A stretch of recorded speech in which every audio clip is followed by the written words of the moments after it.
নমস্কার বন্ধুরা, আশা করি সবাই ভালো আছেন। আর আমি চলে এসেছি আরেকটি নতুন ট্রিপের গল্প সাজিয়ে। আজকের সকালটা যেন একটু অন্যরকম। আকাশ জুড়ে মেঘের আনাগোনা, ঠান্ডা হাওয়া, আর এরই মধ্যে আমরা বেরিয়ে পড়েছি বাইকে, কলকাতা থেকে ইতিহাসের শহর তমলুকের উদ্দেশ্যে। ভ্রমণের আসল আনন্দটা শুধু গন্তব্যে নয়, পথের মধ্যেও লুকিয়ে থাকে। শহরের ব্যস্ততা ধীরে ধীরে পেছনে পড়ে যাচ্ছে, আর সামনে খুলে যাচ্ছে সবুজে মোড়া রাস্তা।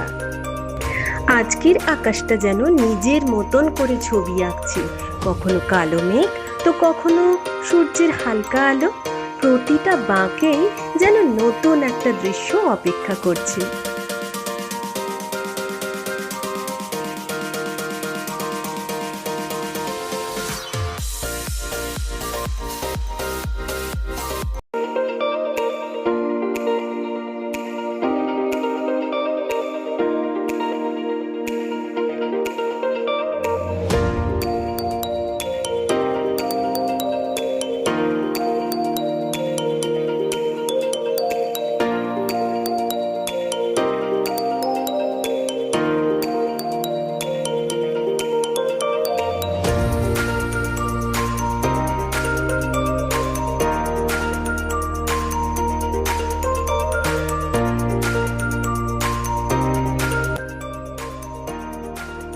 দীর্ঘ পথ পেরিয়ে আমরা পৌঁছে গেলাম তমলুকের হৃদয় মা বর্গভীমা মন্দির।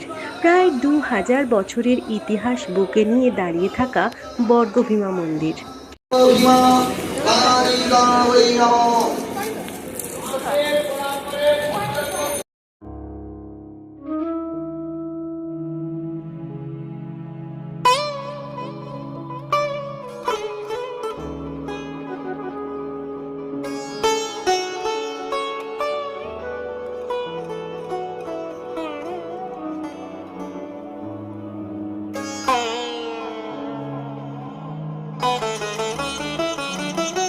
এটি ভারতের অন্যতম শক্তিপীঠ।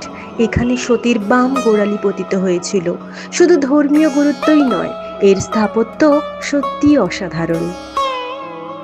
এই বর্গভীমা মন্দিরকে ঘিরে কিছু অলৌকিক কাহিনী লোকমুখে প্রচলিত।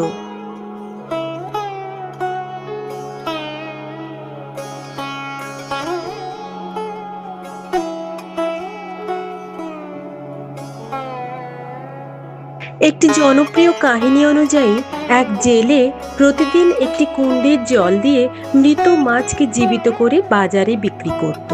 পরে সেই অলৌকিক ঘটনার সূত্র ধরে রাজা অনুসন্ধান করলে দেবী বর্গভীমার আবির্ভাব ঘটে।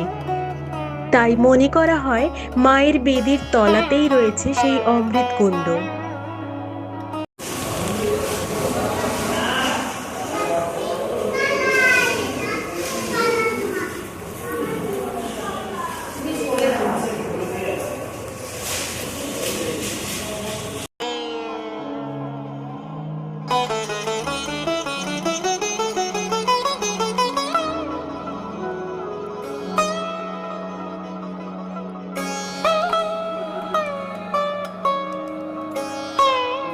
অন্যদিকে জনশ্রুতি রয়েছে, কালা পাহাড় এই মন্দির ভাঙতে এসে মায়ের অলৌকিক শক্তিতে অভিভূত হন এবং মন্দির ধ্বংস না করেই ফিরে যান।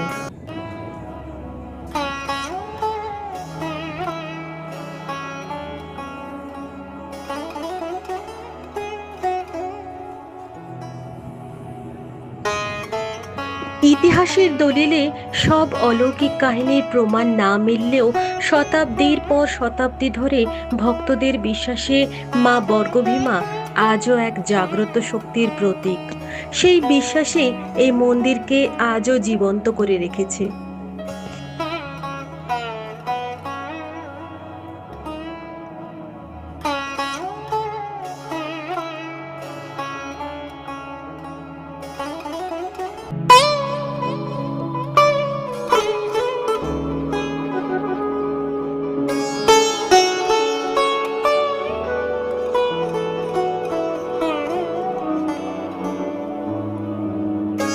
এখানে ভৈরব সর্বানন্দ। তারপর গেলাম মহাপ্রভুর মন্দির। চারপাশে শান্ত পরিবেশ আর ভক্তিময় আবহ মনটাকে শান্ত একাগ্র করে তোলে। শ্রীচৈতন্য মহাপ্রভু কাটোয়ায় সন্ন্যাস গ্রহণের পর শান্তিপুরে কয়েকদিন অবস্থান করে জগন্নাথ ধাম পুরীর উদ্দেশ্যে রওনা হন। সেই পথেই তিনি তমলুকে আসেন আর এখানে এসে সন্ন্যাস গ্রহণের পর প্রথমবার মাধুকরী করেন।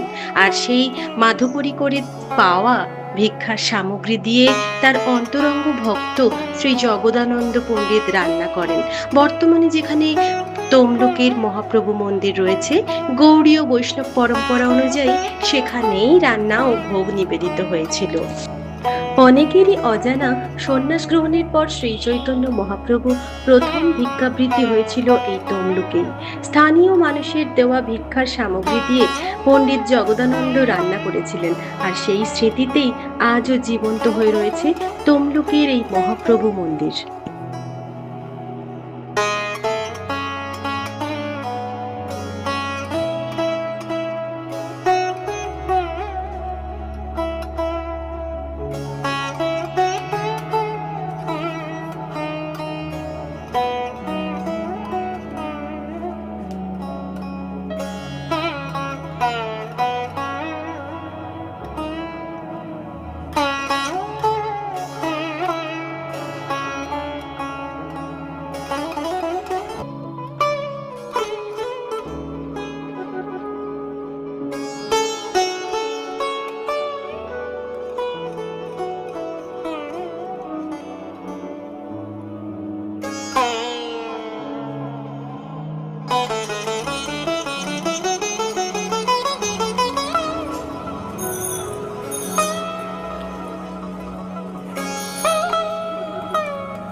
তারপর চলে এলাম তমলুকের ঐতিহাসিক রাজবাড়িতে। সময়ের ছাপ পড়লেও এখানের প্রতিটি ইঁট যেন অতীতের গল্প শোনায়। এই ময়ূরবংশীয় রাজা তাম্রধ্বজের কাহিনী আমরা মহাভারতের দ্রৌপদীর স্বয়ম্বর সভাতেও পেয়েছিলাম। শুধু তাই নয়, একসময় স্বাধীনতা সংগ্রামের অন্যতম পীঠস্থান ছিল এই তমলুক রাজবাড়ি।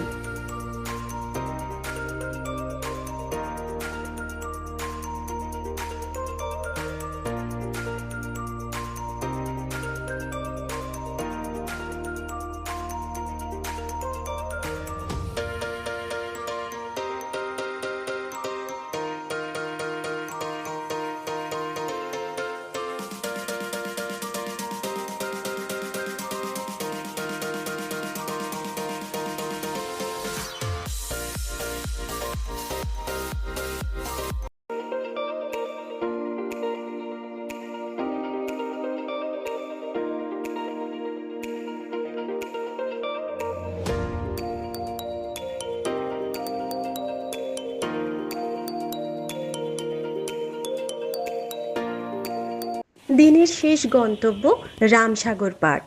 চারিদিকে সবুজ গাছপালা, বড় জলাশয় আর নিরিবিলি পরিবেশ সারা দিনের ক্লান্তিকে যেন মুহূর্তেই মিলিয়ে দেয়।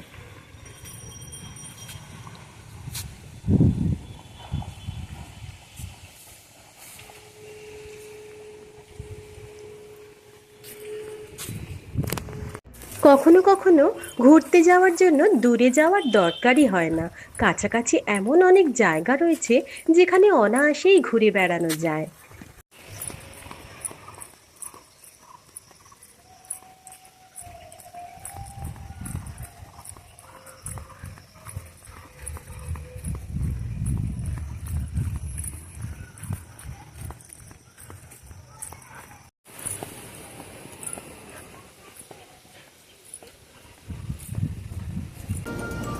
এই ছিল আমাদের আজকের কলকাতা থেকে তমলুকের বাইক জার্নি।